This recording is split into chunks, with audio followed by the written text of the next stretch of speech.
What is going on, YouTube? Fascinating graveyard. Today we're here at Metarie Cemetery here in Metarie, Louisiana. It's basically New Orleans. And today we are here to visit the grave of 8-year-old Walter Lamanna. And a very, very horrible death. A very, very horrible crime that swept over a lot of newspapers, not only here in New Orleans, but also all around the country. Now, Walter Lamanna was born on May 17th, 1899, born to an Italian immigrant family.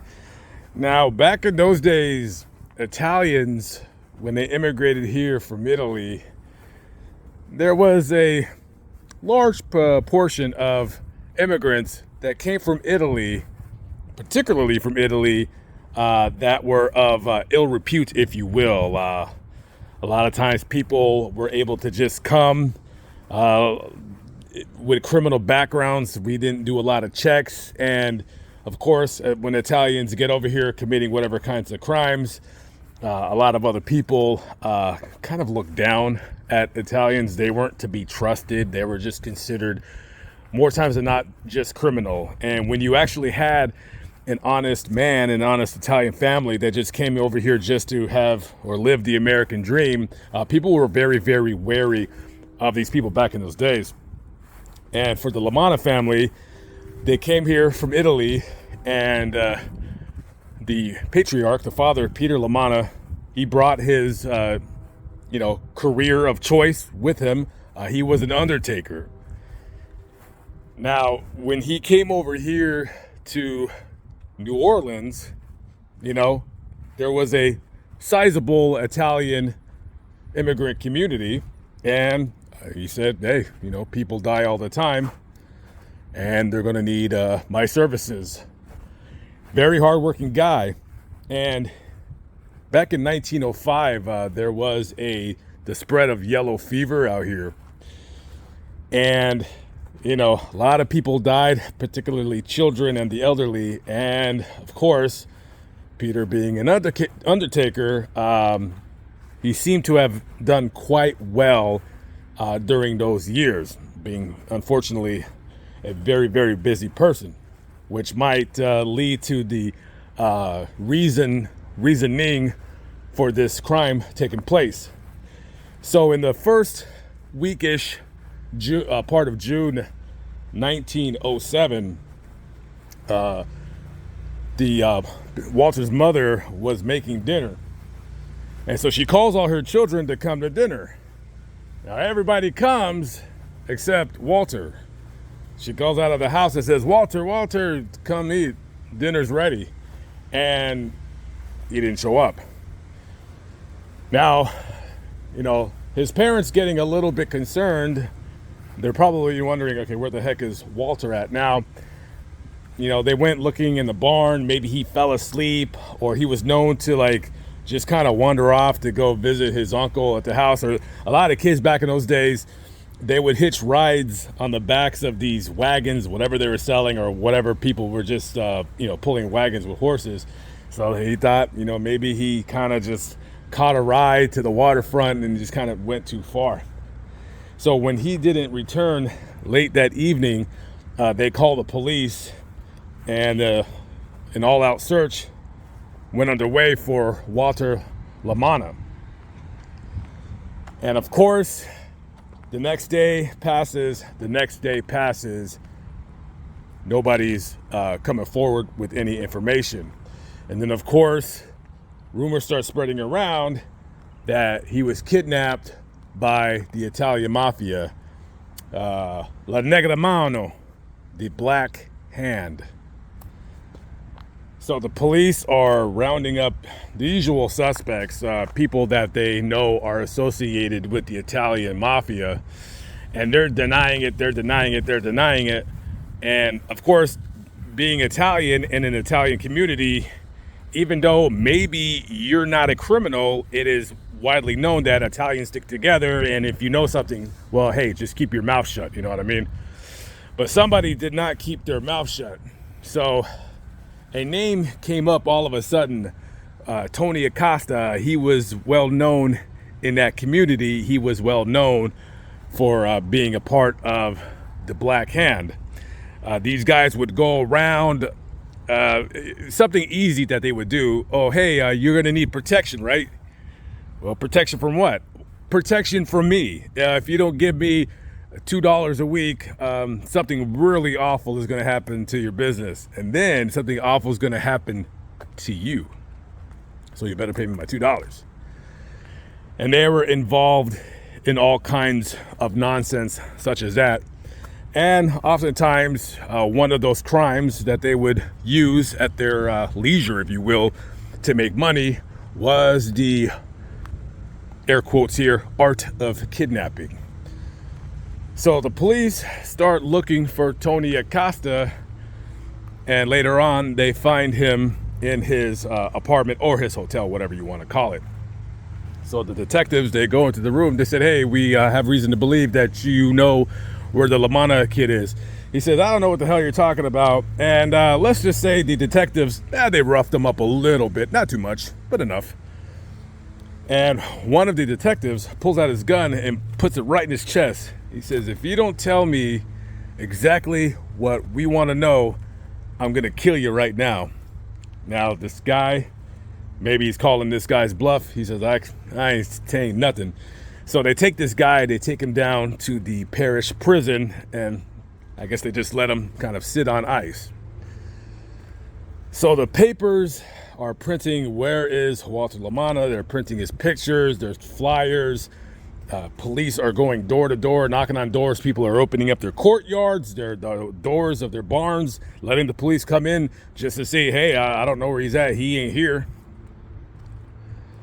So rumor starts spreading around that more than just Tony Acosta is involved in this crime. And gonna find out later that quite a number of people were associated with this crime. So a few days later, after Walter was came up missing, Peter Lamanna receives a note hand delivered to him from some kid.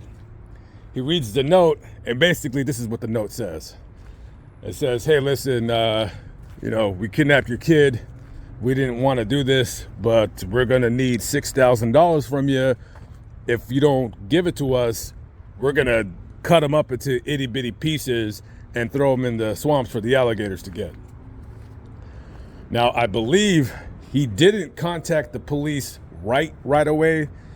He might have received a second note, and that's when he went to the police with it. So they got the note, and now they're really hitting Little Italy hard. They're looking for these clowns. They're looking for these monsters. So one of the names that they heard in rumor that what has something to do with this plot to kidnap this kid was a man by the name of Ignacio Campesano. Now, his name, it appears differently in different articles. It appears in Campesano or Capengerano. I don't know. Let's just call him Ignacio. So they get this clown, and they said, hey, where's Walter Lamanna? Somebody told us that you guys have him and blah, blah, blah. He said, I don't know what you're frickin' talking about. They said, oh, okay, cool. So they take him out, in the forest where nobody could really see things. And they did what they call sweating him. Now, guys, this is June 1907. What's air conditioning? We don't know yet. So they sweated him, whatever that means. That could mean anything from a good old-fashioned beating to them placing you in a tiny cage, and they just let you stay out there all day in the hot, humid heat in this little tiny cage where you can't move until you go insane. So finally he breaks down, and he says, all right, I'll tell you what you need to know. And they said, okay, where's Walter? And they said, well, he's dead. Okay, where is he? So he said, We threw him in some forest area around between Kenner and St. Rose. So he leads them to his body. And when they find Walter Lamanna, I believe first they found his head. And then they found his body. He had been decapitated. Now, the exact person that actually killed this kid, I really can't say exactly who, because different sources say different things. A man might have been wrongfully convicted and executed for this crime. We're going to talk about that moving forward. So they find his body, and this kid had been worked over, brutalized, and signs of torture on him. So they tell Ignacio what happened. And he said, well, we took him to a house of a friend, of two friends, of a cousin's friend's uncle's friend. And we had him for a few days, and this kid wouldn't stop crying because he wanted to go home. And somebody by the name of Leonardo Gabia, he got frustrated with this kid because he wouldn't shut up, and he ended up strangling him. That's the story. Okay. So now they're looking for Leonardo Gabia. And of course, more rumors are going out that Leonardo's sister, Nicolina Gabia, has something to do with this crime. So loose lips start sinking ships, and more people are now getting arrested. A man by the name of Stefano Manfrey, Tony Gandusa, Angelo Cacataria. I mean, it looks like at least a dozen people, maybe even more, were hauled in and arrested. Now, maybe they weren't charged specifically with his murder, but they might have been charged with either kidnapping, or they might have been charged with having anything to do with this particular crime. So later on, Tony Acosta, Ignacio Campesano, or whatever his name is, let's call him Ignacio, and several other people go on trial, and they were charged with his murder and kidnapping. Now, the death penalty back then was hanging, and the jury was given specific instructions. I believe the judge told them that the death penalty is not off the table. Like, you can charge these guys with this murder and sentence them to death. I think that the judge told the jurors, basically, it's up to you. Now, a lot of people in different news articles feel that the jury misread the instructions that were given to them by the judge and by the court. Because after the trial ended, when the prosecution is giving their proof, you got Walter's bloody clothes, you got witness statements, this and that, and those defendants, along with Tony Acosta, were found guilty, and they were sentenced to life in prison. But life in prison back in those days wasn't necessarily life. So I think quite a few of those guys actually ended up only doing a few years in prison and getting out, which is the reason why a mob of people were making an attempt to break into the parish prison to lynch them, because they knew that if these guys weren't going to get hung, that there was a good chance that they were going to get out. But I guess maybe you want to call it, not the army, but the National Guard, or whoever was in charge, the military troops, about 6, maybe even more, were instructed to go down to the parish prison to protect the prisoners from them getting lynched. Now, here's the weird part of the story that I don't understand. Maybe you guys can help me. I don't get it. Of all the people that was involved in this crime, and I'm not even mentioning most of the names, of all the people responsible for this crime, the two that were actually charged, found guilty, and the death penalty was on the table, was Leonardo Gabia and his sister Nicolina Gabia. But here's the thing. That was just a rumor on whether this guy killed this kid, because this guy denied it. He said, I didn't do it. He goes, I was involved in the kidnapping, But I didn't kill them. I don't know who killed them, but I didn't do it. So the jury ended up finding Leonardo Gabia guilty of the plot to kidnap and guilty of the murder. She got sentenced to life, but I believe less than a year later, her conviction was vacated and she was freed. However, her brother Leonardo, not so lucky, he was convicted of the murder and he was sentenced to hang.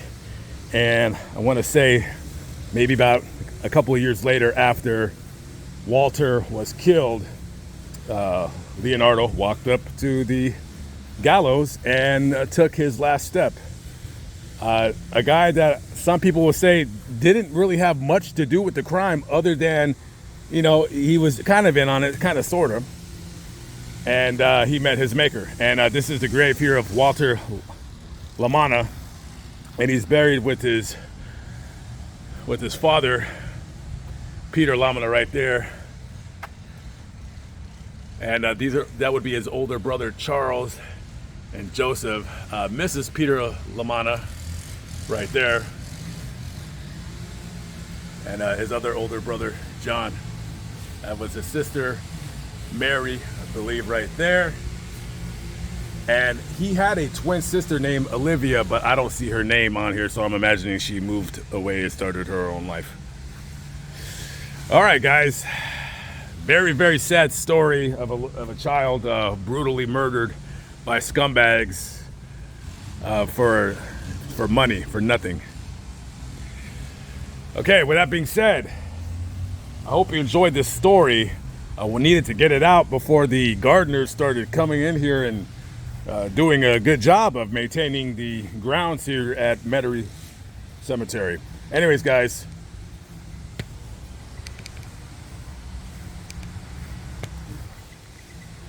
like I said, anyways, if you guys are still watching this video, I'm on a new gimbal, so the buttons on this one are different. But anyways, I hope you enjoyed the story. I'll catch up with y'all later.